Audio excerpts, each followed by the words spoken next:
And Zoom is using an app. Frank and Mama counted on each other. Their one and only weakness made them strong. Mama did the driving for the family, and Frank made a living with a song. Home was just a camp along the highway. A pickup bed was where we bedded down. I don't ever once remember going hungry. Hey there, this is the blind blogger Maxwell Ivy, and this is another episode of Hey, What's Your Excuse? Where we're going to help you get past the excuses that keep you from accomplishing your big goals and dreams. And I'm going to do that by interviewing people who have overcome adversity or thrived in spite of difficult life circumstances, people who have struck out on their own and started their own businesses, experts who have actionable advice that's been proven effective in the real world with real people, and people I just happen to admire, respect, and look up to. The show is at theblindblogger.net. You can now find us on all the usual podcasting platforms as well as in video. And like I say, theblindblogger.net. That's also where you can hire me if you want to get more exposure for your brand by appearing on podcasts and radio shows. And tonight, I'm going to be speaking with a good friend of mine who I met at DreamCon a couple years ago in Philadelphia. His name is Scott Mulvaney. His website and podcast and his whole message is known as Live the Fuel, and he wants to teach people to live a fuel-powered life in their life, their health, their business, and their lifestyle. And he's one of those people who makes me feel. I just wonder how he does all this stuff. In a little bit, I'm going to ask him because he has been a wilderness firefighter. He jumps out of planes. He's a adrenaline junkie, an extreme sports athlete. Has been a coach. He's worked with top businesses around the world. He's a public speaker. And that's just the things I can remember off the top of my head without having a document playing in my ears. So let's welcome Scott to the What's Your Excuse show. I'm glad that we could do this. Thank you, Scott. Well, thank you, Max. And I'm excited to finally connect up, my friend. We've been trying to get this show locked down for a long time. Yeah. Part of that was my problem because the last time we talked, I didn't make it clear that I was wanting to host you as opposed to your usual process of being a co-host and hosting me. So good news always is I'm one of the few people that's been on your show twice because of that. So it's all good. Hey, so, I'm just happy to bring more people to find you. Well, I appreciate it. And I'm very happy. We have similar goals. We want to see people accomplish more things with their lives by taking action. So why don't you tell people a little bit about you that maybe I forgot, or that maybe you can do better than I did, so they can get to know you a little better. Well, you hit on some fun ones. So yes, obviously, former hotshot wildland firefighter with the U.S. Forest Service. I mean, if you go far enough back, I'd start off life as a farm kid. So, I mean, in between some corporate adventures, pay my way through college thinking that was the mission, then went to do the firefighting, then had some adventures after that, then became the entrepreneur. And yes, I do jump out of airplanes for fun. My wife and I just did that last week for fun again. Skydiving is just one of my adventures. We just had a heli skiing wedding in the backcountry of the Canadian Rockies in March. On St. Patrick's Day, I officially got married in 2019. So something I said I'd never do. Thank you. Self-proclaimed bachelor for many years. So, but actually, and real quick, are you and I connecting up again at MapCon this year? As far as I know, I mean, I'm scheduled to be there. And unless something happens that I don't know about, I'm going to be there. But you know me, I can't do it. I can't go anywhere without there being some what is it? Free entertainment, I think is the expression. I mean, oh yeah. Stuff seems to happen to me, you know. Oh yeah. Wait, you have some of the best adventures as well. So I tell people all the time, yeah, I'm the crazy adrenaline junkie, but I think as long as you hinted as my brand, you know, my show is we fuel your health, business, and lifestyle. As long as you're getting fueled up, man, and you're living life to what you feel is the fullest, that's all that really matters. Don't worry about who's skydiving. And you, I mean, dude, how many train rides are you up to, or how many miles have you accumulated in your life? I mean, You you got me know, beat there, my friend. it's one of them things that people think I travel every week. They think I've traveled thousands, if not hundreds of thousands of miles, and I've been away from the house 3 times in the last 3 years. But I think you're right. I think it's all about what you're personally used to. And there's so many people right now, and even going back a few years in the past, so many people are afraid to go across town by themselves that, they hear I'm going cross country. It becomes a bigger story than it is. But I do want to get to one thing you were just talking about there, because it used to be a problem for me, is this whole idea of comparing ourselves and worrying about, well, is what I'm doing, big enough or important enough? Because I think I probably mentioned this to you when I saw you in person. I used to I still follow a guy named Eric Wehemere, who's a blind adventurer, has climbed Everest and the other 6 summits and just rafted the Colorado River.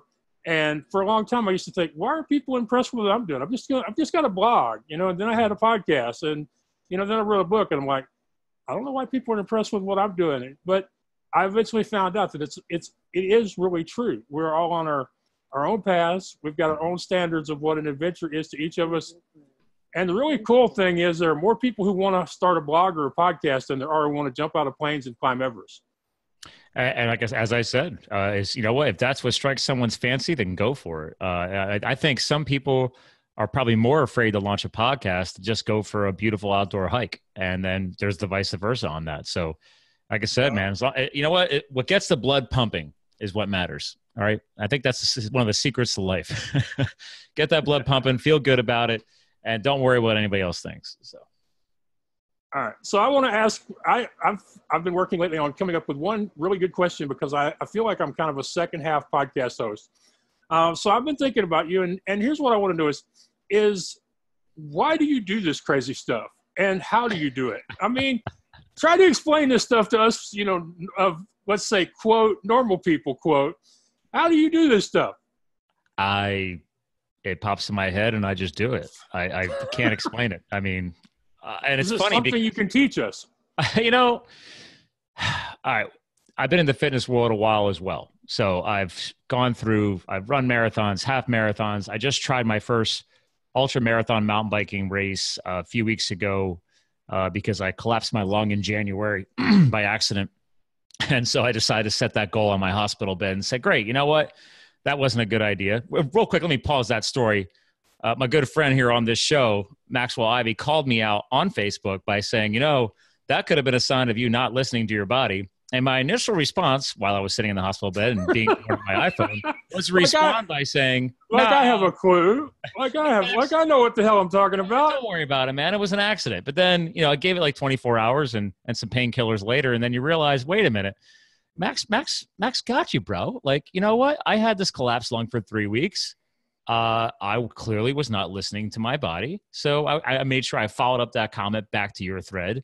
And I made sure I said, hey, you know what? Good job, man. Good job for calling me out on that. So yeah, for about 24 hours, I thought we weren't friends anymore. So you know what? But that's something else I've learned in life. Part of the story thread is as you set that new goal, as you accept that new challenge, whether you succeed or not, you're going to learn something more about yourself along the way. So yes, I probably do a lot crazier stuff now than I've ever done. But what I've learned along the way is that it gets easier. And I think that's one of the biggest things that holds people back. And they look at the crazy stuff that I do. And I was like, guys, I didn't always do this stuff. I had to get started.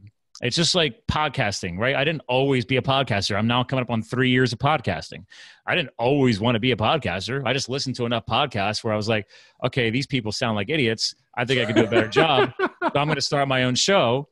And I have the gift of gab. Let's see where it goes. So, I didn't have a game plan. I just said, okay, let's try this out. So yeah. I came in it. I was doing podcast interviews to promote my other business, the Midway Marketplace, and hosts kept asking me, Max, when are you going to have your own show? And I would tell them, not until I get a co-host, somebody to take care of the tech. And that was a bad answer because I found a co-host, and then my co-host weaned me off of needing him to where I do this by myself now. So, I didn't ever want to do it either. Mm-hmm. I like to tell people I have the advantage of 20 years of failing through the around the country in the carnival business to precede all this stuff. But so can you teach us, other than saying the crazy stuff starts in small crazy stuff? Is there a way you can teach us how to be more adventurous? You know, I've had a lot of great mentors and coaches over the years. I think that's another great hack, if you want to use that word, or best practice, is that, Max, this is the first time on your show. Can I swear? I have no idea. Yes, you can. I'm a free-spoken man, so. Here's my approach to that question, okay? If somebody is doing it because it's their natural way of speaking, that's fine. But if somebody's doing it just for effect, then I will have to say, no, thank you. Well, no, I mean, I've definitely calmed it down since the firefighting, but let me tell you, when I came home from the firefighting, my mom was like, dude, you're like a cursing sailor. And I didn't realize, like, literally every other word out of my mouth was F this, F that. And when you're living for 2 years with 20 other dudes on the side of a mountain, haven't showered in 2 weeks, you swear a lot. So yeah.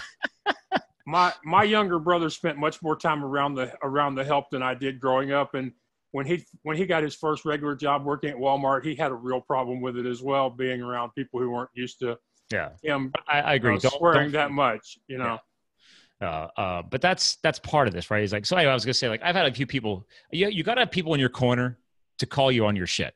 Like, that's as simply as I could put it. Because even to this day, it's one of the things I appreciate about my wife, is that she is one of those people that will call me on my shit. And that's just the way she is. And it's annoying and it's frustrating. But deep down, that's the kind of people you need in your life, because there's too many friends and family out there willing to stroke your ego, make you feel better about yourself. You and I talked about this when you came on my show back on episode 95. And again, on episode 151, is that, that's just, people think they're helping you because they care about you and they're protecting you. Well, I don't want to be protected. I don't need to be coddled. I've done one of the most dangerous jobs on the planet. Life is too short for that, guys. Okay. Find people to put in your inner circle that are going to call you on your shit. All right. Well, you want to call them an accountability partner, coach, mentor, whatever title you want to slap on that.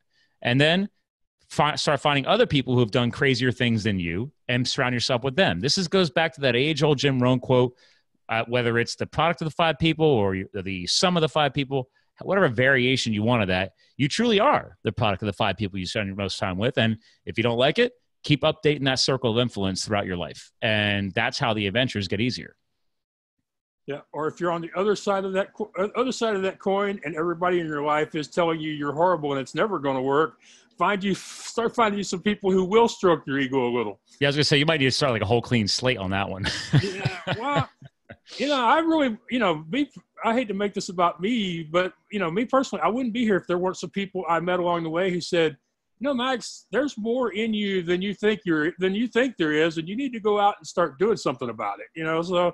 But again, it's calling me on my shit. My shit just happened to be different than yours. But you know what, though? Let's pause on that for your listeners, is that, that's what you just said, and what happened to you has happened to all of us. So let's just be real about that. It just, we all get hit with that maybe at a different point in our life. So there's a lot of other people going through the same crap, or they might have already gone through the same crap.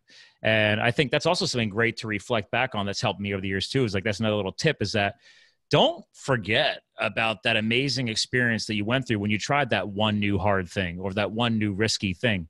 And it doesn't have to be something huge and explosive. But I think a lot of us skip over those little things and we miss the lessons that we're learning from that. And that's what you got to take forward as you move forward in life. We miss so many powerful lessons we've learned because we just take them for granted. We think that was such a simple little thing. Well, don't. Even the little things matter. Yep. They certainly do. And whether they were a good little thing or a bad little thing, they're all experiences that we need to treasure more. Mm-hmm. Yeah. Yeah. So what exactly goes through a person's mind when you're about to jump out of a perfectly good airplane, as the MCs used to say at hot air balloon festivals and fly-ins when I used to be in the carnival business? Well, it depends on which jump. So this was my 10th. And I'm now at the point where I'm like, man, I can't wait to not have some dude strapped to my butt, because we're still doing tandem. Whereas my wife, she's more like, she'll keep doing this, but I will tell you this. So real quick, there's big planes and little planes that you can skydive out of. All right. Well, so apparently our jump zone that we go to in New Jersey, about a half an hour from here, we live in Pennsylvania. This jump zone is near a golf course owned by Donald Trump. So apparently this past weekend, we normally jump there, but if he's in town playing golf on his golf course, now that he's president, they shut down like all airspace within a certain amount of miles of the golf course. So they literally had to relocate their business to a jump zone north of us here in Pennsylvania that we've never even been to. And bring their big planes. They had to bring small planes. So this was actually a shorter jump. Normally we ride in a plane that you could fit 7 to 12 people in, and you're going to hit altitudes of 14,000 feet. Well, these were like the small, like Cessna planes you could fit like 4 people in, including the pilot, maybe five tops. So you're lucky if you get to 10,000 feet. So, so this trip was more like, dear God, that door is small. Hopefully we can fit out it. And the rest should go well from there. Okay. Because the bigger planes, they got a big roll up door and it's a huge opening and it's easy. You just grab a hold of your harness, you lean forward, and you just hold on tight. All right. Now here's something I've been wondering about. I know there is no way to answer this question, but I often ask questions just for my benefit. You think it would be easier or harder for somebody who can't see the open space going by them at the time? Actually, I think it'd be easier for you. Yeah, I have a friend. Because you do have like that. There's that vision of. There's literally a vision. Obviously, if you have your eyes open, that the Earth is rushing up at you. But then there's a beautiful spot where I think you might even appreciate even more because the air is just whipping past your ears. So they'll give you a pair of goggles, but it's very loud. Yeah. But then as soon as they pull that chute, it's instantaneous, like Zen, because as soon as that chute opens, it's like jamming the e-brake on a car. So you are going to come to an abrupt halt, and it's like this period of just instantaneous quiet. And it's just you and your tandem partner. And then obviously if you can see everything around you. They can even slow your descent by opening the plume of the chute a little bit more and make it even more quiet. But they can't keep that too long because it may implode on itself, and you don't want that. But I would say, you know what? If I was visually impaired, I think I would take even more, I guess, beauty out of that when the loudness becomes quiet. So. Yeah, I have a friend over in the UK. Him and his wife did it a few months back to raise money for a nonprofit over there. And I haven't got a chance to talk to him, person to person, honest to honest, to find out what his impression was. But, now that I've gotten your opinion, I just want to finish this one little segment by saying I have no intention of doing this. Please don't think you are going to get me to do this. Not on a bet, not for a nonprofit, not for a girl, okay? If that tells you anything, I wouldn't do this for a woman. And we all know that men will do just about anything for the right woman. So unless she just was bigger than I am and kicked my butt out of the plane. Max has limits. Okay. Yes. Yeah. I have no interest in bungee jumping, whitewater rafting, swimming with sharks. I think zip lines sound cool. That's where I'm at in my life. They are. They're fun. That's the extent of what I consider adventure. I'm with you on that. Recording my podcast and with a blind person, so neither one of us know if we're in focus or not. To me, that's fun. By the way, have you had, speaking of UK and blind, have you had the blind poet on? I had him on before other people started having him on. I had him on like 2 years ago or something. Oh, awesome. I've only had him on once, but he's a great guy. Yeah, that's been one of the things I've really been happy about is because of me, sharing people and then making actual introductions. Brittany Culp's been on your show. John DeWitt's been on your show. David Steele has been on your show. The blind poet himself. The blind poet, the man behind the Stand Up to RP movement. Stand By Me books. Stand By Me books, and a guy who, just an incredible musician, singer, composer, lots of other stuff. So that's been really cool. Like I say, sometimes you've seen them on my stuff and you've invited them. Sometimes I've introduced them, but yeah, I had Dave, and I think it's interesting. You can drop episode numbers. I'd have to look for a week to figure out when I interviewed Dave, but yeah, I'm looking forward to talking to him. I was actually hoping to share a stage with him in October, but his press tour for his third or his fourth book doesn't start now. Doesn't start until like a week and a half after I leave Erie, Pennsylvania. So Okay. very disappointed. I'm hoping he's going to have a stop in Houston so I'll get to meet him in person, but I don't know. I'll have to reach back out if he's actually going to be here in the Northeast. Oh yeah, he's going to be there the third, fourth week of October, and then he's going to be here doing an entire nationwide tour. So I would definitely reach back out to him. I think it's his fourth because when I aired him on episode 223 back October, it was October last year. His photo he sent me had 3 books in the image, so I'm guessing he's launched a 4th one since then. Yeah, and he hooked up with, I think it's the Henshaw Foundation. He's become an ambassador.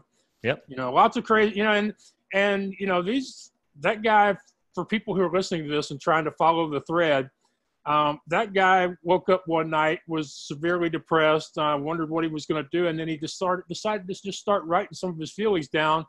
And the guy has become one of the most amazing long-form poets of our time, incredibly optimistic most of the time, although, you know, every once in a while he drops one, you go, I got to call him up and make sure he's okay. But that's life. That's life. We all have those days. But yeah, I'm really disappointed I'm not going to get to see him, but he is going to be in the country for quite a while, so definitely reach out to him. But yeah, Mike's has limits. All right, now I've been trying to keep up with you, but it's hard because you're like everywhere. Did I hear something that you're now a documentary filmmaker or a producer or something like that y'all are making movies? Not that cool. I just ran a lot of the marketing, and I ran the crowdfunding campaign last year to raise. We basically, yes, there is a film that just got released. I was on the team, and it's called Fat, a documentary, which is basically 150 years of the truth behind healthy fats, dietary impacts, nutrition, how our country has really shit the bed over the past 50 years and went everything the wrong way. So we're trying to bring up the truth. We're trying to bring the accuracy back. So yeah, last year, my client now, which was my friend, but I mean, podcaster Vinny Tortorich of Fitness Confidential, he guest stars on Adam Carolla's famous comedians podcast. So he's a guru, but he decided that, you know what?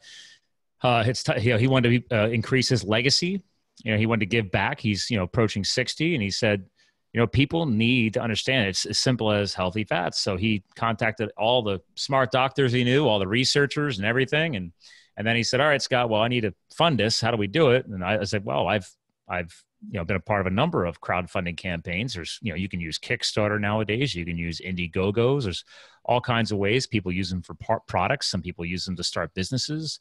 Anyway, so next thing you know, we're crowdfunding an Indiegogo, and in a couple of months raised $250,000, and boom, he made the movie in less than a year, and we've already got it airing on iTunes and Amazon and all over the place as of last week. So, and what's the name of the movie again? Fat, a documentary. Yeah. Documentary. So I run all of his social media. So basically, he sends me what he wants to post, but he doesn't want to post. So I basically I've taken his Instagram from 2,000 to we're over 16,000. I know we just crossed 17,000 now. So yeah. Never spent a dime. So okay, well, I don't either, but it's more out of necessity than it is out of attitude. But I tell people, shiny object syndrome was only for people who have too much money or credit on hand. Yeah.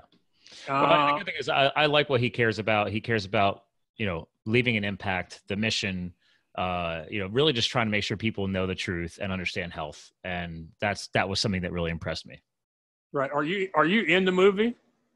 No, I did not. No, there's this people famous researchers like Nina Teicholz and Gary Taubes and the famous Dr. Drew Pinsky. Dr. Drew, everybody knows who Dr. Drew is for the most part. Yeah. He's in it. So no, if people can see or have a really fast screen reader, every single crowdfunder who gave money to support the movie, and I gave multiple times, their names are in the credits. So instead of a traditional movie credits, it's the thousands of crowdfunders like myself. So my name's in there. So that's about it. I like being behind the scenes on this project. So yeah, and one thing you said there is it's great when it happens. You said I think you said this, that he was your friend, but now he's your client, and it's really amazing when you can work with people who are both. Yeah. And you have the same mission pretty much, and you understand each other on a level beyond just the check coming at the first of the month and making sure you do what you're supposed to be doing. Oh yeah, I mean, he's a great guy. He's also a pain in my ass. Let's be real. As a client, I tell him that all the time. Like, you know what? You're lucky you found me because I at least know you. I know your brand. I've been following his podcast for years. He's one of the people that influenced me and helped inspire me to create my show. Just because I've always listened to his show, and he and I got to know each other because I was tweeting his show all the time. And then I invited him on my new show, and then I went on his show a couple times. So he and I have been on each other's shows, and then. When I found out about the crowdfunding, I knew more than he did. So I was like, you know what? Let me write down all the tips that I know and all the ways to do proper crowdfunding. And I just sent it to him and his movie star wife, Serena Scott Thomas. And then next thing you know, they both called me from the car saying, hey, Scott, do you want to make some money? And I was like, I'm sorry, what? What's up, Vinny? What's going on? And he's like, my marketing chick just backed out at the last minute, quit up, and we just turned the crowdfunding campaign on. And he's like, you have no idea. He's like, that one little email you sent us helped us so much plan our strategy.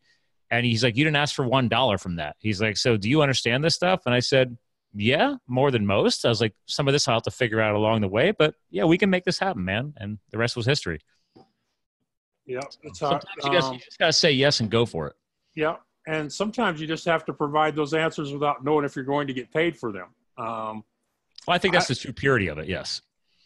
I know that I sent out several of those emails before somebody finally told me, Max, you need to start getting paid for this, to people about doing exposure through interviews. So, hey, Max, you can't just start asking for money right away. Isn't that how you start a business? You just start making people pay for everything? Yeah. I worked for a year for free with 3 clients that I was lucky enough to find before I started charging anybody. So there you go. I'm the wrong person to ask that question to. No, but you just made a valid point. A lot of people forget this classic statement of give more than you receive. Well, in order to prove yourself in whatever niche or niche, whatever you want to call it, sales, marketing skills, podcasting guru, whatever, author, a book editor, you know what? You got to put a few reps out there, just like going to the gym. Like, okay, well, let's show people that I actually know what I'm doing. So. Yeah. And all right. Okay, people, I'm talking with my good friend, Scott Mulvaney from livethefuel.com. And this is What's Your Excuse? And you can find me at theblindblogger.net. And I don't want you to give away, everything but how about you share a little stuff with people on social media? What do most people get right and what do most people just get totally wrong? Stop hiring bots. Really? Yeah, people buy those, they give in and buy those stupid, we'll get 10,000 subscribers now because it'll make you look more credible. It's all BS. Stop it. Because I truly believe in quality versus quantity. I told Vinny when we started growing the Instagram, I said, Vinny, you got a great following. You have a lot of loyal people, thousands of people he's helped lose weight. He trademarked the term NSNG, no sugar, no grains. He's got somebody, not even him, somebody started a Facebook group a couple years ago. Vinny's No Sugar, No Grains. He doesn't even run it. There's over 20,000 people in there. It's a support group for people who want to lose weight or just support each other. It's crazy. Those are just started by the fans. But it's like, man, it's crazy. But I was like, that's because he doesn't care. Like he gives away an NSNG guy on his website. I was like, there you go. But people are like, dude, you could be a millionaire by now just by selling that for $5 for every download. He's like, no. He said, I believe in giving in more than I receive. He said, look, that's everything that I've said on my podcast for years. I've already been saying it and giving away for free. All I did was sum it up into a PDF. He's like, I'm not going to be one of these clients. This is why he and I work well together. He's like, I'm not going to be one of these people that tries to sell everything. He said, yes. He's like, eventually I'm going to start putting more things out there. He already has a best-selling book out there. So he's like, great. I make money off my book. And then I make money off of people advertising on his podcast because he does have a very successful podcast. But he's like, I'm not going to sell every little thing I do, So that's part of the little tip right there too, is that build a quality audience or a quality list of followers. Stop trying to do the whole, let's go for a like or a follow for a follow. I got people messaging me on LinkedIn all the time saying, hey, I see you're in this group or in that group. I think we should connect. And I never respond because as soon as I read that, I say, well, I think we should not connect because that's not how you connect with people. I don't know who the hell you are. I was like, why don't you actually send me a private message of some value? Maybe you see a project I'm working on. Like I just launched my own charity this week. It just came live. So I still have a lot to go yet, but I just got all the paperwork back from the government. We're approved. This has been a long-standing goal of mine for a while. I'm a big non-for-profit guy. I'm helping everybody else. It's time to have my own. But okay, now if somebody sees that post on LinkedIn, reach out to me and say, hey, I'm on the board of a charity. Here's some tips I've learned over the years. I might want to connect with you now because you gave. You didn't just say, oh, well, I want to be a part of your network. That's telling me that you're just trying to grow your followers or your network size to make yourself look bigger than you really are. Does that make sense? Yeah, it makes a lot of sense. Makes a lot of sense. So people try and rush the game. Stop rushing the game. I mean, I took Vinny from like 2,000 to 17,000 followers in a year on Instagram. That's not crushing it. There's people out there with 20, 50,000, 250,000. But the biggest difference here social media wise is he actually has people liking and commenting in the hundreds, if not thousands on each and every post. That's how you gauge quality content. That's how you gauge quality followers. You could have 10,000 followers, but if you get 5 hearts on an Instagram post or 5 likes in the Facebook world, clearly you don't have a quality audience. You just have people, I don't know, sitting there in limbo. Yeah, this is true. And looking at, at what you were just saying and looking at some of the stuff I've been thinking about myself over the last few months, I have a small part of my audience that is quality, but not a big enough part of it is quality. So definitely something. That happens to all of us. Yeah. Yeah. I mean, I've got, I don't even know. I'm just looking. What was I just looking at? Okay. I got 1,900 followers on YouTube. I don't even pay attention to my YouTube. I don't even look at the stats. I just put content up there because Google owns it and I'm too busy. Here's your other social media tip. Live the fuels everywhere. Twitter, Instagram, Facebook, LinkedIn. Do I post anything on my company page on LinkedIn? Hardly at all. Do I post stuff to YouTube? Absolutely. Every podcast I post, I also post video content because I know that that's the next tier coming. Podcasting is still bigger in the audio front, but here's another tip. Video, again, YouTube is owned by Google. It is literally the second largest search engine in the world. It's just a different kind of searching going on there than the traditional Google world. Yeah. So put content up if you want to exist, because that's my tagline for my marketing business is control how you exist. So don't just slap content up. Control how you exist. Put up the content you want to know represents you well and your brand well. And then put it in the right areas that you actually want to focus on. Not everybody wants to be on Instagram. Fine. Maybe you want to crush it on Twitter. Maybe you want to crush it on YouTube and you hate Facebook.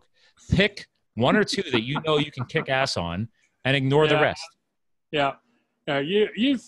You know that I'm not a real big fan of Facebook. I've actually been quoted more than once on podcast interviews as saying if I ever meet Zuckerberg in the street, I'm going to knock him on his butt. And you're okay with that because a lot of people are joining your camp because I have to use it, but I hate it. I would prefer to focus on LinkedIn and Twitter. It's an accessibility thing. Their website is so fluid. It changes so much. Mm-hmm. It makes it difficult to navigate with a screen reader when you're constantly having to figure out, well, how do I get to the same place again that I got to last week? So, so which is you're everywhere, but if you had to pick one of the social media networks, which one is working best for you? What do you get the most results out of? Right now, Instagram is actually first. I mean, and this was before Facebook bought them. Yeah, I get great. I mean, I don't have a huge following on Instagram, but I look at the quality of the interaction. Okay. Again, it's not just the likes. It's like, okay, I look at DMs. Are people direct messaging you? It's funny. I'm so busy growing my clients' brands. I'm not heavily focused on my stuff right now because I have a pretty full client portfolio and I'm too busy making them blow up. So that's how I care about it. Like, it's funny because I'll have I don't even know. I probably 2,000 followers on Live the Fuel Instagram. I forget what I have on my personal one. But again, I got people like Vinny, crushing 17,000 now, and we never spent a dime. I grew that organically. So I care more about that stuff. It's all about letting your client's success sell your success, if that makes sense. So. Yeah, it does make sense. But when you're in the early days before you've got a full list of clients, you have to be careful not to work so hard for them that you forget about promoting yourself. I've recently run into that pitfall a couple of times. And actually, if I rewind on that point, when I first started Live the Fuel, I started on Facebook. I didn't really exist in Instagram right away. I do have one little quote. I tell people, own your real estate.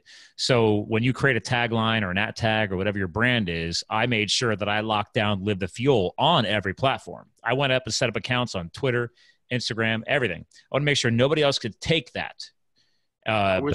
But that doesn't mean you have to push content to every single platform. I set up all the profiles. I made sure the graphics eventually one day looked good, threw a couple posts up, and then I said, okay, let me play around on each one from time to time and see what I liked more. Well, in the beginning, it was Facebook, but that's 2014. This is 2019. Facebook's a pay-to-play platform. So if you're not spending money, you don't exist. So I could care less what happens in Facebook. I actually get better success on my personal Facebook feed than my business Facebook feed. So think about that. That basically goes against everything they're telling us is supposed to happen. Mm-hmm. Well, I'm actually going to be maxing out my friends soon because I have like 4,900 friends and you're only allowed to have 5,000. So I actually have more friends on Facebook than I have likes on my Live the Fuel page. Okay. Look at that. And because it's your personal feed, when I go live on my personal feed, I get better statistics and results than my business feed when I go live. It's crazy. Yeah. I would, you were mentioning owning your real estate. I really didn't understand that quickly enough. And so somebody else has the Blind Blogger on Twitter. Get out of here. Do they actually blog? I do not know. I've been a while since I looked. I looked at it like a year ago, and I'm kind of like you. There's some things that I just basically don't think about. I put them off to the side and ignore them, and they're usually stats and what other people are doing. And as long as they're not doing something where I worry about what it might do to my brand, I usually just put them out of mind. So I haven't been back to that person's account in probably a year. Just like I haven't been to the person who owns the blindblogger.com in probably a year. My brother has an alert set so that if they ever fail to renew that domain registry, that will be all over it. But nice. At this point, they want $1,000 for it, and I agree. Just ride it out. A lot of people skip the boat on that type of stuff. Plus, there's actually new laws in place. You're not really supposed to be allowed to sit on domains anymore. The old world of, I'm just going to buy all these cool domains up and then somebody's got to buy them off of me. That brokering thing is actually against a few rules I found out. So you're not really supposed to be sitting on domains. I mean, I'm sitting on a couple, but they're not exciting enough. They're unique to me. So I don't think that's why people are coming after me. Yeah. But yeah, I'd be interested in if you have a resource you could send me to let me find out more about whether or not people can do that on domains that they're either not using or not using when somebody else is pretty much proven. Because if you do any kind of research online for the Blind Blogger, it's me. It's not somebody else. So if it came to a question of who's actually using the brand and who it belongs to, I think I would have a pretty good case. But as far as making that happen, I wouldn't have the first clue. Yeah. I mean, actually, there's another article just came out. I'll have to send this to you. No, this was back in 2013. No more domain squatting. So squatting. Yeah, I forgot the term. There you go. So don't be a domain squatter. So yes, they said there's two top reasons why people do it: being able to prevent others from buying it, and number two, to profit from it through advertising or resale. So that is a big no-no nowadays in domain purchasing world. I'll send you the article. I appreciate it. All right. So you mentioned it, and I was hoping to ask you about it first, but you already mentioned it. Tell me more about your nonprofit and what the goals are. And I know you said you just today or just this week finally got the approval from the state, so you're officially a nonprofit group now. But just tell us more about what you're going to do with it, and if there's some way that I or my listeners can help you get off to a good start.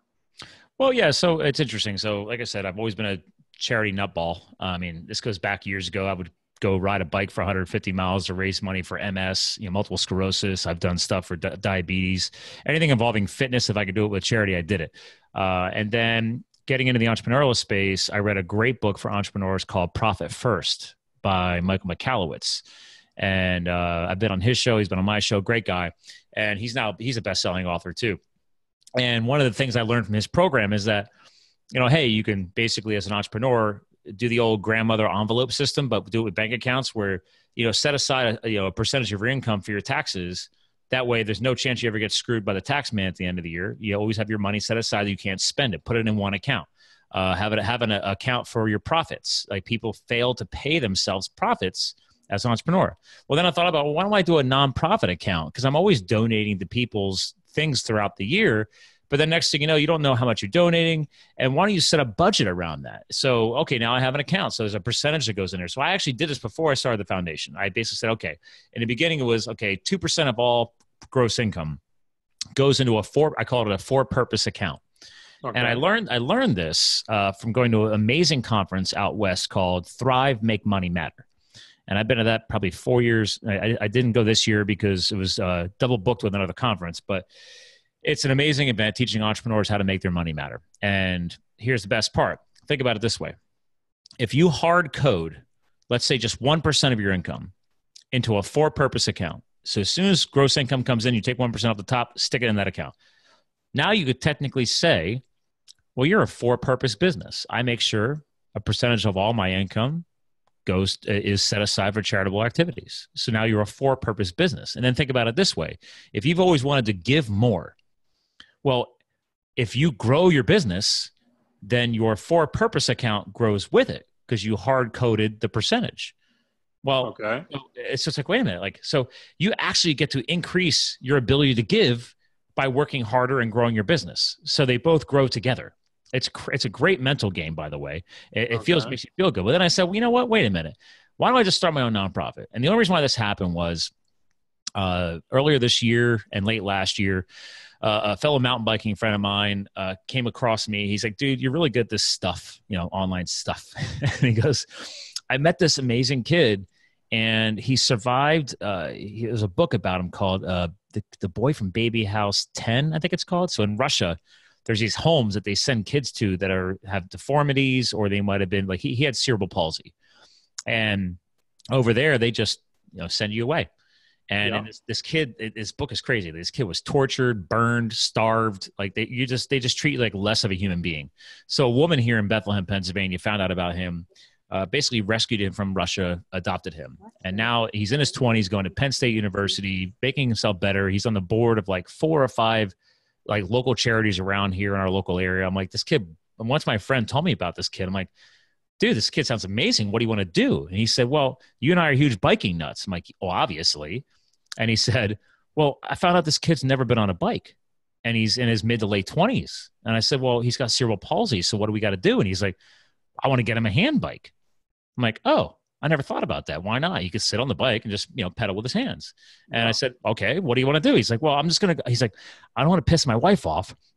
But I already ordered the bike. He's like, so I need you to help me figure out how to put something up on Facebook and then find a way to have people like mail me the checks. And I'm like, dude, that's not how you do it. Number one, you don't just have people mail you checks. I said, why don't we just set up a GoFundMe? I'll do the quick crowdfunding thing on the GoFundMe thing for you. And let's see how long it takes. Well, we needed 1,000. I raised over 2,000 in 48 hours. So we clearly got this kid a bike and much more.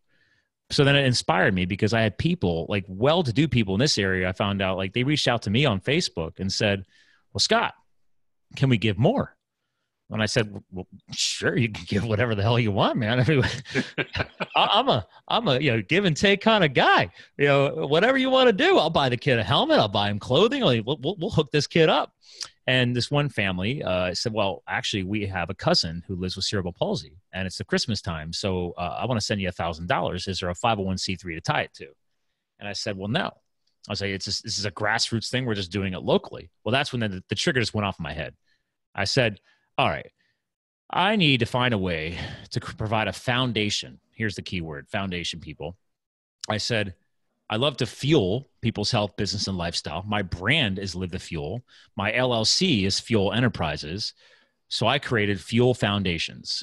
So Fuel Foundations' purpose, phase 1, is to support other charitable activities that don't have their own 501c3 established, that need that kind of infrastructure and support. So I can now use my marketing business to incorporate in. I can provide the foundation. If they have, like this guy, he has no clue how to run a GoFundMe or whatever. We have the knowledge. I can consult with them, whatever they want to do. We'll figure out a strategy. We'll put it all together and make it happen. And if they need to tie it to my 501c3, great. We'll document it. I'll make sure we set aside a separate account where those funds go into. And then basically we just facilitate the process. If they want to do a 1-month fundraiser or a 90-day, whatever. That's the game plan. Now, I already have 2 projects that have been going on for years that I'm automatically going to roll into it. I'm a former hotshot wildland firefighter. I run a fallen firefighters workout every year called Hot Shots 19. This goes on all over the world in CrossFit gyms. But here locally, I've always raised money for the past 7 years since 19 hot shots were burned over in Arizona. I knew some of them. We served alongside of each other. And I said, well, you know what? It's been enough years now. Those families have been taken care of. The kids that were left behind were taken care of. Here in Pennsylvania, there's a lot of volunteer fire departments. Why don't I start donating the money every year to some local fire department? But then I didn't have a 501c3 to establish it to officially up front. So again, right off the bat, boom, Hot Shots 19. My annual event that's happening at the end of this month will now be a part of Field Foundations, and then a local mountain biking park that we take care of. And I have a lot of volunteers. I've been paying out of my own pocket for the past 4 years, fixing trails, buying tools, you name it. So now I'm going to move that under Fuel Foundation. So now I can support the local Jordan Creek Park project here locally in my area. So there's just a couple of goals that are already just falling under the blanket, so to speak. So it's amazing once things start clicking. It's like, oh man, I didn't know I could do this. I could do that. So this kind of goes full circle back to the beginning of your show, right? It's like, okay, well, what's that saying? BHAG, big, hairy, audacious goals. It's like, all right, well, eventually something just clicks and it feels right, and you just go for it. So yeah, that's, and so yeah, like literally 2 weeks ago, the IRS stuff came back, and then 2 days ago, the state finally got back to me and finished their incorporation documents, and now we're ready to rock. So now on Monday, I get to go take the money that's sitting in one of my personal accounts and move it into an actual Fuel Foundations account at the bank, because they won't set up a charity account without all your T's crossed and I's dotted, government stuff. Yeah. So will people be able to find a link to the Fuel Foundation on the Live the Fuel page, or where will they need to go to find out? For now, I own Fuel Foundations, plural, Fuel Foundation, because again, we're going to be providing foundations for multiple. Okay. Foundations, excuse me. Plural. So fuelfoundations.org already is a domain. I already own it, obviously, but I'm going to have that existing for now within Live the Fuel. It's not live just yet. I have it hidden until obviously everything was official. So we're going to build out a dedicated page of Fuel Foundations, and then we're actually going to build in an actual shopping cart portal. So depending on which project I'm supporting, it'll all be there. So people will be able to go in and say, oh, I want to donate to fallen firefighters. Oh, I want to donate to who knows, maybe another cerebral palsy project. We'll be able to build this. My marketing team is working on it now. We're going to build this all into the page.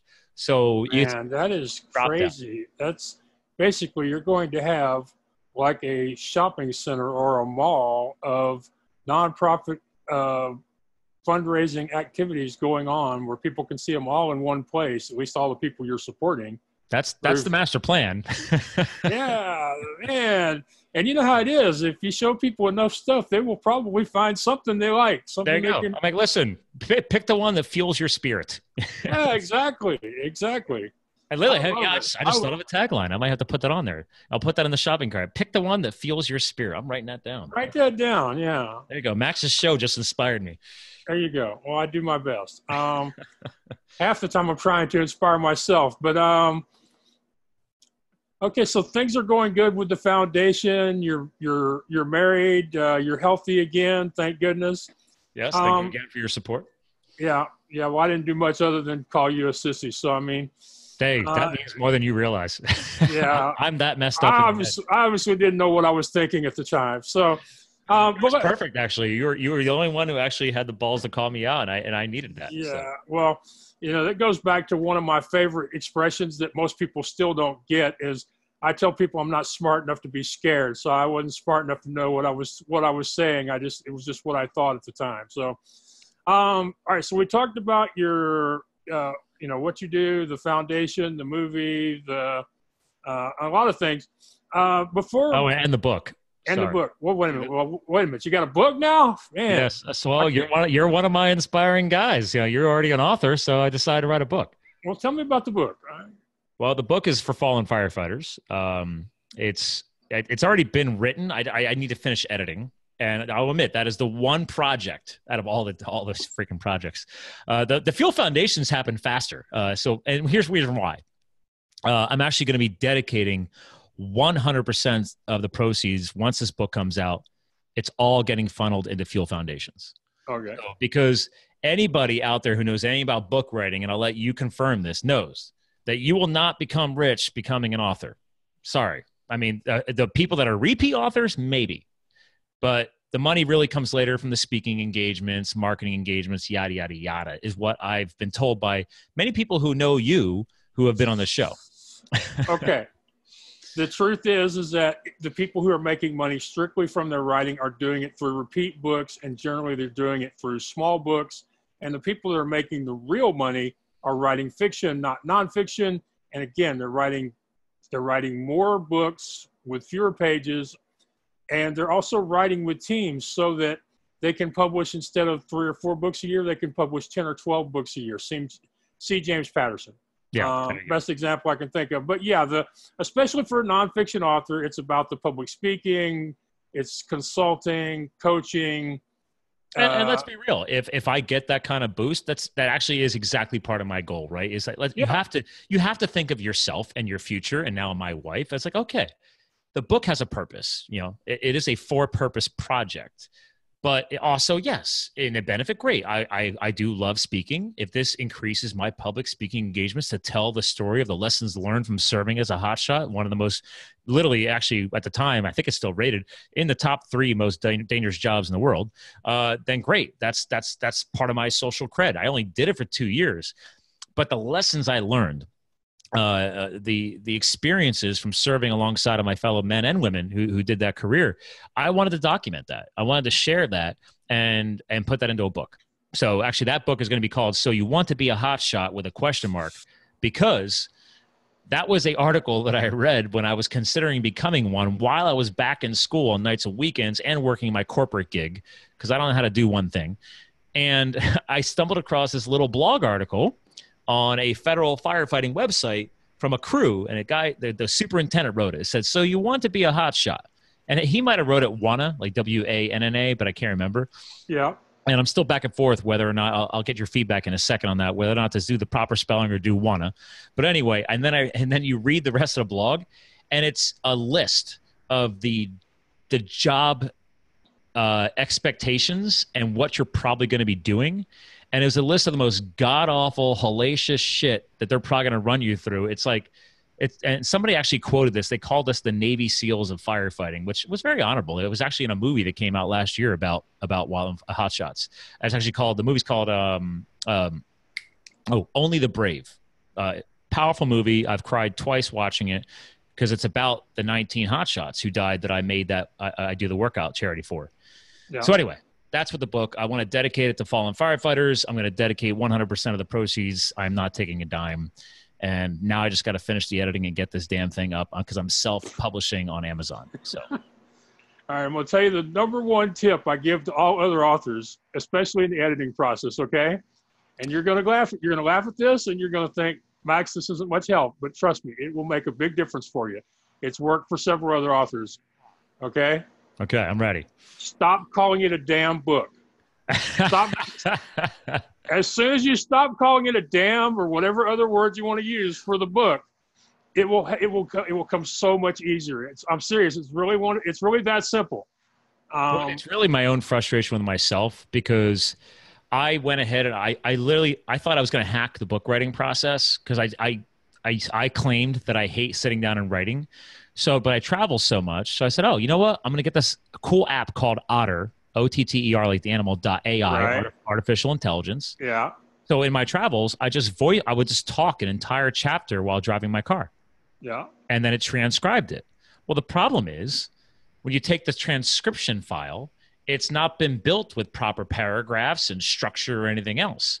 So before I can hand my book off to an editor to like clean up whatever I screw up, I still got to build out the content so it actually makes sense. So it's me slacking off and not making the time in my schedule to go through each chapter properly. I've gotten through half of it now, but I need to get through the other ones and make it make sense. So then I can hand it to a great editor, a couple of people I thought about that, and then say, great. Yeah. What did I screw up? Please make this make sense. Yeah. Now, at this point, I have to mention my friend up in Canada, Lorraine, regularly at wordingwell.com. Yep. For two reasons. One, I love her, and two, if I don't, she'll come down to the U.S. and whip my ass. So she did when she was on the podcast, because I had her on the show. We joked around about that. So yes. Yeah. She's one of the few people that actually makes me nervous. Well, you know what though? But she's that tough person in your corner that calls you on your shit. Oh yeah. She's good to have.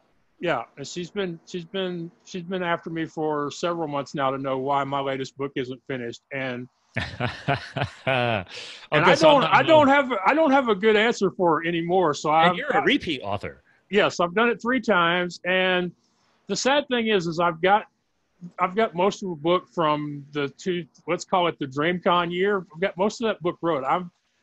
When I travel, especially because I'm usually traveling by train, I get a lot of writing done. So it's one of those things. The book is mostly written, but I'm having that moment, which, I can only imagine might be similar to, sitting in the plane wondering whether or not you want to go out that door.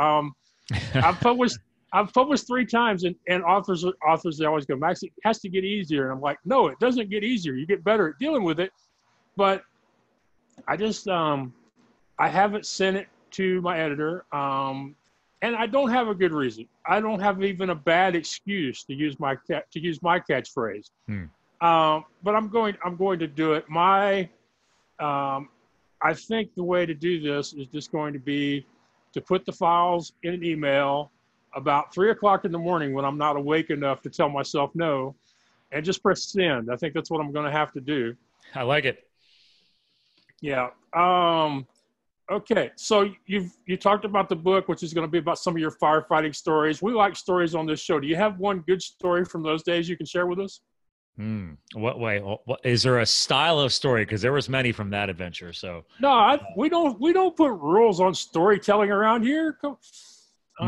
Half of my stories I can't tell because some of the people might still be in legal jeopardy. So Okay. Do you want a lifestyle tip while camping? Do you want a how not to piss off your superintendent when you break something that you're one of his tools? I want a cool story from back when you were crazy out in the wilderness and fighting fires. That's what I'd like to. Well, yeah, I mean, that's what I'm talking about. Okay, I'll give you one of the scariest. You want? Okay. Okay. Actually, here's a great thing. So I have 3 words tattooed on my ribs now because this was our hotshot creed. It is duty, respect, and integrity. So those 3 words now mean a lot to me. Obviously, why would I get them tattooed on my body? So my integrity came into question with my superintendent over a camp stove. And if what I'm referring to is there's these little propane canisters. You can get really small ones. They fit in your backpack. And then you screw on this cool little like collapsible metal like blowtorch device that once you open up the flame, you light it with a lighter, and then you put a little thing of water on it, and that's how you boil your water when you're in the middle of the woods and you make your coffee. So he's got this super ultra light camp stove thing, and I'm the rookie, so I'm in charge of his superintendent truck. So he's got this big pickup truck on steroids that's a command vehicle. So, and then we have our crew carriers that we ride in. So anyway, I'm the superintendent. They actually called us the soup bitches. So soup truck bitch, it was my secondary job title. Okay. All and right. Anyway, so he had come over the radio and he's like, "Hey, Scott, why don't you fire up some coffee?" I'm like, "All right, boss." And and by the way, I'm actually considered the old guy on the crew because I didn't do this until my 30s. This is very militaristic. Usually they're hiring you between 18 and 24. These are people on their summers off from college, or they just graduated high school. They're like probably some hardcore football player and they're pretty fit and they want to do this. So it's just like, going in the military. So it's very militaristic. So anyway, I I was like, oh, well, I don't have my camp stove on me. I'm just going to grab his. And I didn't even ask him. So I grabbed it. You know, he wanted me to cook coffee. I'm going to cook coffee. So I pulled it out. And then I left the whole cooking area sitting on the pavement next to the truck to cool down. Well, then I don't know if I did it, somebody else did it. It got knocked over. Well, I didn't think to look at the camp stove. I thought everything was fine. So everything was cooled down. I went back, you know, the coffee was done. I collapsed everything, cleaned everything, put the little device back in its little holder thingy, you know, and put everything away in the truck. Well, then maybe like the next day, we got assigned to this god-awful fire division, super steep country, some of the worst hiking I can remember. And I mean, we're hiking with, you know, 25-pound chainsaw on your shoulder, and you got 40, 50 pounds of gear on your pack, and you're hiking up pitches that, you know, you can touch with your hand in front of your body if you reach out with your arm. So it's steep. This is mountain goat country. But that's where hot shots go because nobody else wants to. So anyway, he comes over the radio and he calls my squad boss, and he's like, hey, can you release Scott from Division Charlie? And we're like, and he's like, why? And he's like, I need him up here in Division Alpha. I'm like, okay. So next thing you know, I'm hiking for the next 20 minutes through these god-awful drainages and steep crap. And I get up there. I'm like, yeah, Pat, what's up? That was my superintendent's name. And he's like, why don't you tell me about my camp stove? And I'm like I'm sweating. I'm exhausted. I'm like, what? Like I literally had to look around because I thought I was being punked. I'm like, I'm sorry, what? He's like, my camp stove. You know, he's like, you know what? You've been an amazing person on this crew this whole year. I've been really impressed with you, but this is the first time that your integrity has come into question. And I literally was about ready to knock him the hell out. I was like, dude, this job is dangerous enough. You just asked me to hike through two gorges for 20 minutes to come up here on your little, I'm the boss, you know, outcropping safe zone that you get to sit here and run the show from. And you want to bitch about your camp stove. So clearly to say, this is one of the most frustrating things that happened to me during those 2 years of this adventure. It actually was one of the reasons why I did not return. But I will say at first I was pissed, you know, just like my hospital visit, right? But then later I was like, you know what? I probably could have let him know that, hey, I borrowed your camp stove that day. Because then he would have understood why it got broken. Or at least understood how it happened, because I'm in charge of the truck. So everything in the truck, on the truck, or attached to that truck is my responsibility. I just breezed over like it was no big deal. So initially I thought, okay, you're just being a petty little dick. Well, big picture, Max, is every little thing in and on that truck is keeping us safe, alive, etc. We depend on every piece of equipment to be in tip-top shape, even down to something as silly as the camp stove. But what if that wasn't the camp stove? What if it was the batteries in the two-way radio? What if it was one of our chainsaws that we had to keep in tip-top shape that are used to cut the fire break for the next 2 miles through the woods? You know, so I just didn't make the connection. But then the connection came later, and it's like, okay. So does that help you? Is that a good enough story? Yeah, that's good. That's good. I'll take that. That. I mean, so don't underestimate the little one things we found is yeah, it's just something. Well, you know, you can't. I understand it had more to do with what it symbolized, but you know, also a couple of things that came to my mind just stuck out to me is one, it was coffee, and two, anytime somebody has their thing put back in the exact little thing it came in from the manufacturer, that's not the kind of person you want to borrow stuff from. That's just my feeling on it. Good point. That's just the thing that comes to the kind of crazy stuff that pops into my mind, you know. Well, yeah. Look, I've really enjoyed this, and sorry you had to, you know, to deal with some construction stuff at your house today, but I'm glad you made it time. So, so I'm with Scott Mulvaney from Live the Fuel, and I just want to give you like 4 or 5 minutes here to say pretty much whatever you want to say you think might help some people listening to this before we're through. Oh, yeah, I'm honored. I mean, well, obviously, if you forget any of the other little random things of knowledge that Max and I dropped throughout the show today, I can close it out just simply. I'll keep it short and sweet. We've talked enough. It's simply this, guys. It goes back to the beginning of the show. Max and I have been following each other for a few years now, ever since DreamCon. Shout out to Super Joe Pardo. And now, obviously, being able to speak together on stage at MapCon the past couple of years. And I'll be back speaking again this year. And actually, Max will be in Atlantic City, New Jersey this year. So there's one thing. Shout out to Joe, and shout out to, if you like surrounding yourself or getting yourself into uncomfortable situations with podcasters, come hang with Max and I in September. And we'll be hanging out and speaking. But aside from that, I'll go back to what I messaged earlier is, guys, it doesn't have to be rocket science. You don't have to, crack the earth wide open to take a new risk and challenge yourself to try something different. Okay. My tagline is, we fuel your health, business, and lifestyle. So whether it's your health, your nutrition, your workout, your new entrepreneurial side hustle idea that may or may not work out, it doesn't matter. It's start taking these little steps, because they will build to something bigger. And even if you do make a mistake along the way, you're going to still learn something from that, and you'll know not to do that again, or you'll learn a better way to do it the next time. And then that next little risk or challenge you take later will actually become a success, because of those lessons you learned from the mistakes you made along the way. But if you choose not to take any of these steps and take any of these risks, your life will never change. That's it. Well, that's some pretty awesome stuff you just dropped on people, and you did it in a much more concise, coherent, less rambling way than I would usually do it. So thank you very much. I appreciate you more than you could know, for being my friend, for being part of my journey, and for coming on my show. So thank you. I've been honored, Max. It's great we finally get connected here. Yeah. All right. And I look forward to seeing you at MapCon in a few weeks. It's getting here pretty quick, actually. It's coming up fast, my friend. Yeah. Yeah. All righty. Entering Zoom meeting 246. Recording, mute my audio. Audio submenu.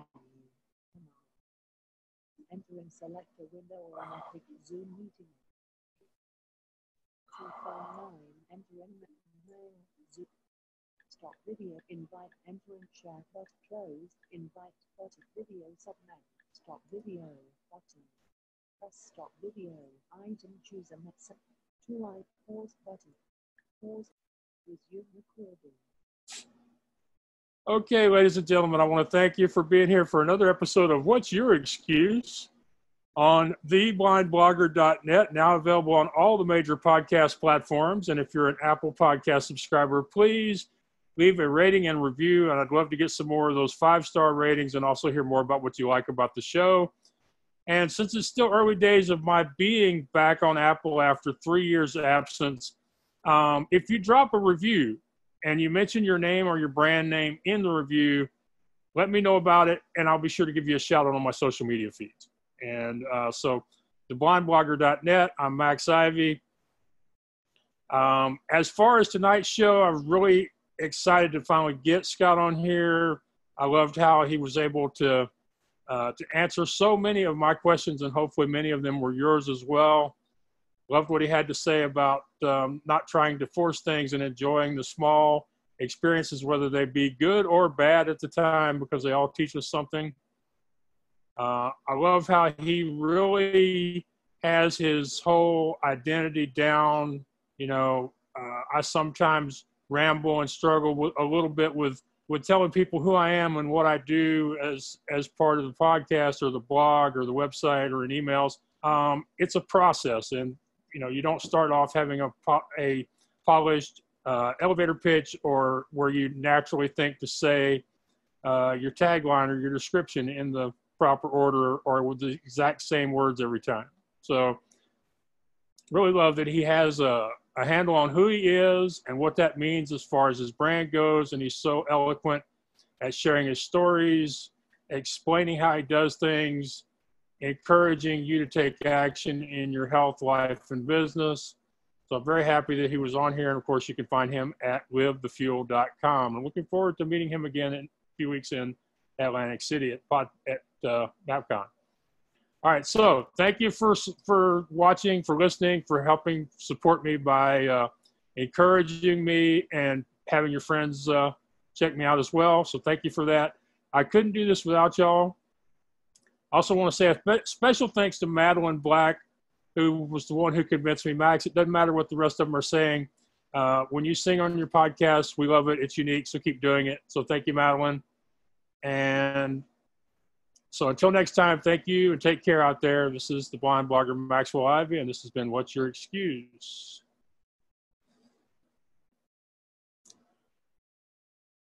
Frank and Mama counted on each other.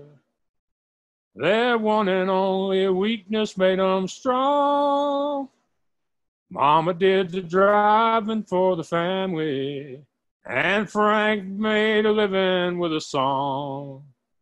Home was just a camp along the highway. A pickup bed was where we bedded down. Don't ever once remember going hungry, but I remember Mama cooking on the ground. Daddy Frank played the guitar and the French harp. Sister played the ringing tambourine. Mama couldn't hear our pretty music. She read our lips and helped the family sing. That little band was all part of living, and our only means of living at the time. It wasn't like no normal family combo, 'cause Daddy Frank, the guitar man, was blind. Stop recording. Enter a cancel, yes button. Do you want to stop cloud recording? Yes button.